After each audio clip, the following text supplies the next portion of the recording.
Contohnya adalah CH3CU, ya ini merupakan asam lemak CH3COH dan CH3COO- itu dari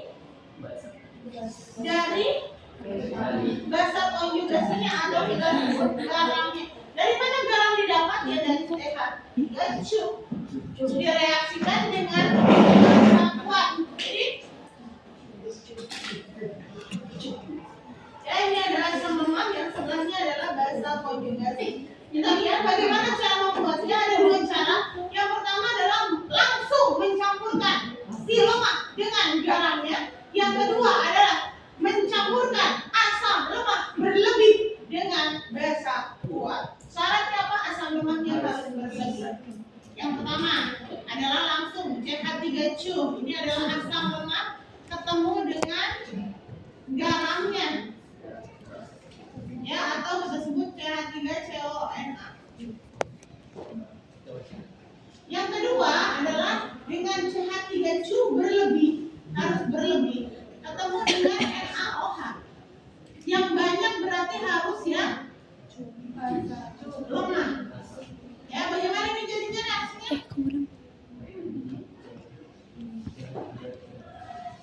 CH3CU jadi apa kalau kita reaksikan? CH3COO.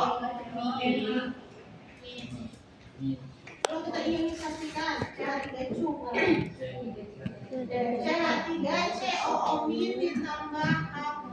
Aduh, ini kelas 10-nya kalau NaOH Na+ tambah OH-. Ini bersatu, berarti jadinya apa? CH3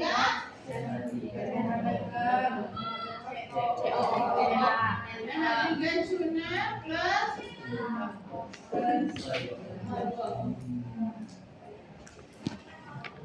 nah, ini dari mana tadi CH3COO? Ini dari mana? Dari sini. Jadi garam yang berasal dari sini. Syaratnya apa? Dia harus berlebih. Ini kalau kita reaksikan jadi apa? CH3COO- plus Na+. Nah, ini garamnya. Ini yang kita sebut basa konjugasi atau garam.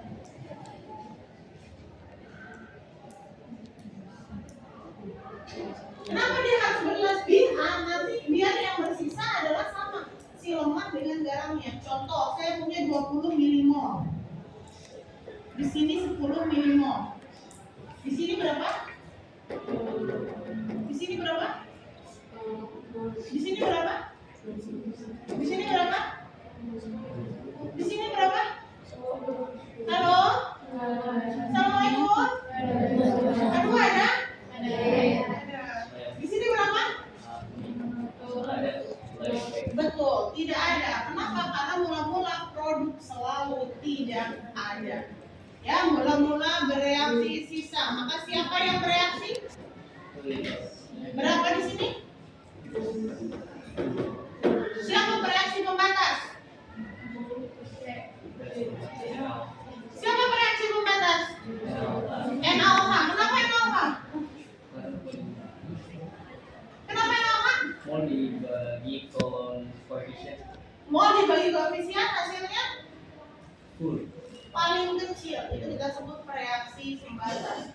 20 dibagi berapa koefisiennya?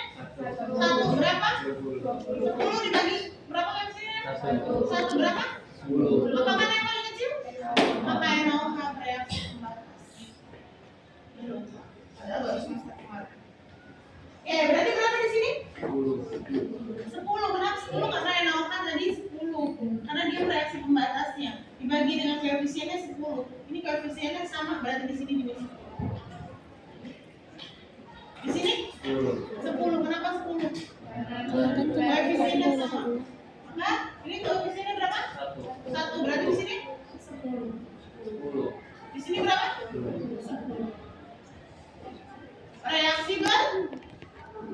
Reaksi berkurang, produk bertambah. 10. Habis. 10. Oke, sisanya apa ini? Adalah si asam lemak dan garam. Ini asam lemak dan garamnya, maka dia bisa menjadi larutan. larutan baru. Karena yang bersisa adalah siloman dengan garamnya. Atau dia mencampurkan langsung tadi CH3 dengan CH3COO min atau COONA. Dan bahasa konjugasinya atau garamnya, maka dia langsung. Ini cara yang pertama dengan cara mencampurkan langsung. Cara yang kedua adalah syaratnya harus asam lemaknya harus berlebih. Ini kita sebut larutan penyangga asam. Ya, analoginya seperti itu. Boleh dilihat. Ya, ini adalah garam. Yang sebenarnya sama aja dengan yang kita tulis. Ini adalah kita mencari konsentrasi H+ ya dari rumus. Kita sudah tahu tetapan keseimbangan sama dengan produk pangkat koefisien dibagi reaksi pangkatkan koefisien. Maka kita dapat Ka sama dengan konsentrasi H+ dibagi konsentrasi amin dibagi konsentrasi Ka. Maka konsentrasi H+ sama dengan Ka kali Ha dibagi dengan konsentrasi amin, di mana Ka adalah konsentrasi asam, amin adalah konsentrasi garam atau bahasa konjugasi. Nah, maka rumusnya seperti apa? Konsentrasi H+ sama dengan Ka kali konsentrasi asam dibagi dengan konsentrasi garam atau basa konjugasi. Maka pH sama dengan negatif logaritma dikali konsentrasi H+. Ini adalah rumus yang rumus ketiga. Ya, hati-hati nanti ulangannya gabung berarti ya, kalau kita belum ulangan asam basa berarti gabung asam basa dan penyangga. Ya, nah ini sama ya. Nah, kalau dia dalam wadah yang sama, ini larutannya sama kan? Wadahnya sama. Ya, kita masukkan di sini CH3CuO. CH3CuO di sini kita masukkan lagi CH3COONA. Wadahnya sama kan? Kalau wadahnya sama, maka nanti volume campurannya akan sama, fitotnya akan sama. Karena fitotnya sama, jadi kan ini dibagi fitot. Maka hasilnya akan sama. Maka rumusnya boleh pakai mol? Boleh. Jadi Ka sama dengan mol asam dibagi mol garam. Boleh Bu? Boleh. Kenapa? Karena pembagiannya nanti akan sama. Karena dia berada dalam satu wadah yang sama. Maka fitotnya akan sama. Kalau yang ini ya, sistem merupakan campuran dalam satu wadah, maka volumenya selalu sama. Maka kita bisa menggunakan mol. Ka sama dengan mol asam dibagi mol garam. H+ sama dengan Ka dikali mol asam dibagi mol garam atau bahasa konjugasi. pH-nya sama dengan negatif logaritma dikali H+. Oke, kita lanjut. Bagaimana prinsip kerjanya? Kita lihat di sini, kalau kita tambahkan asam kuat ke dalam larutan penyangga asam, ya, maka si H+-nya ini akan bereaksi dengan garamnya, dengan si amin. Siap. Nah, ya, H+-nya yang kita masukkan tadi, basa kuatnya akan bereaksi dengan garamnya atau si amin tadi. Maka dia akan menjadi Ha. Maka Ha-nya nanti akan maka keseimbangannya nanti akan bergeser ke kiri. Ya. Bagaimana kalau ditambah basa? Kalau ditambah basa nanti OH-aminnya akan bereaksi dengan si asam lemaknya. Ya, OH-amin akan bereaksi dengan Ha menjadi garamnya. Jadi keseimbangan akan bergeser ke amin, ke kanan. Inilah prinsipnya kenapa dia bisa mempertahankan pH, karena keseimbangannya bergeser. Jadi langsung begitu ada yang masuk langsung ditangkap, langsung bergeser lagi keseimbangannya. Makanya dia bisa mempertahankan pH. Seperti itu. Ya, sekarang kita masuk ke yang basa, it's same dengan yang asam, ya. Contohnya adalah NH3 dengan NH4Cl. Ya, NH3 adalah basa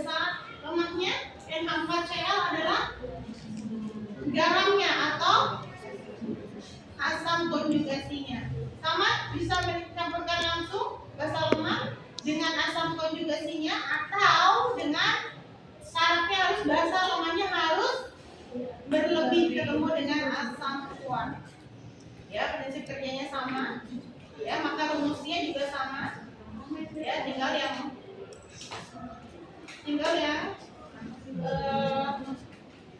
KA ganti KB, basa ganti asam, ya tetap asam konjugasi itu bukan asam ya. Ya kalau ohamin berarti harus kita ke POH dulu, nggak boleh langsung ke pH. Baru pH-nya dicari dengan pH 14 dikurangi pH. Sama prinsip kerjanya, kalau yang masuk H+ maka dia akan nanti bereaksi dengan basa lemahnya, maka keseimbangan bergeser ke kanan. Kalau yang masuknya basa ohamin maka dia akan bereaksi dengan garamnya, maka akan bergeser ke kiri. Larutan penyangga yang efektif adalah larutan dengan perbandingan konsentrasi asam lemah dengan garamnya itu mendekati 1. Berarti konsentrasi atau mol asam dibagi mol garam ini 1. Contohnya ini. Ini mol asamnya 10. Mol garamnya 10. 10 dibagi 10 1. Maka H+ sama dengan Ka, itu kita sebut larutan penyangga yang efektif. Ya, yaitu di mana Ka sama dengan konsentrasi H+. OH- sama dengan konsentrasi AB sama dengan konsentrasi OH. Ada di mana larutan penyangga dalam kehidupan sehari-hari? 1 pada darah, ya. Kemudian untuk apa? Untuk menjaga agar kadar adanya asam akan bereaksi dengan ion HCO3- nih. Begitu kamu masuk asam ke dalam darah kamu, maka dia akan bereaksi dengan HCO3- menjadi CO2 plus H2O. Kalau adanya OH- maka akan bereaksi dengan H2CO3 untuk menjaga agar kadar HCO3 dalam darah itu tetap, maka diubah menjadi CO2. Apa sebabnya kalau pH kita tidak stabil? pH darah itu sekitar 7,4, maka kalau pH-nya terlalu rendah kita sebut asidosis. Kalau pH-nya terlalu tinggi kita sebut alkalosis. Apa yang terjadi? Bisa menyebabkan pingsan bahkan meninggal dunia kalau pH-nya tidak ada di atas segitu. Ya. Selain dalam darah, kita juga punya dalam sel, ya, itu namanya penyangga fosfat H2PO4- dengan HPO4-2-. Cairan sel itu adalah media untuk reaksi metabolisme tubuh. Ini melibatkan enzim. Enzim itu bekerja pada pH tertentu. Maka gimana caranya supaya enzim tetap bekerja? Berarti cairan pH di dalam selnya harus tetap dijaga. Makanya kita perlu supaya tetap menjaga pH tubuh supaya stabil agar reaksi metabolisme yang dilakukan oleh enzim, yang melibatkan enzim itu tetap bekerja dengan baik. Kalau tidak, nanti kamu makan terus tapi tidak dicerna, ya, karena tidak ada enzim yang mencerna, maka kembunglah kamu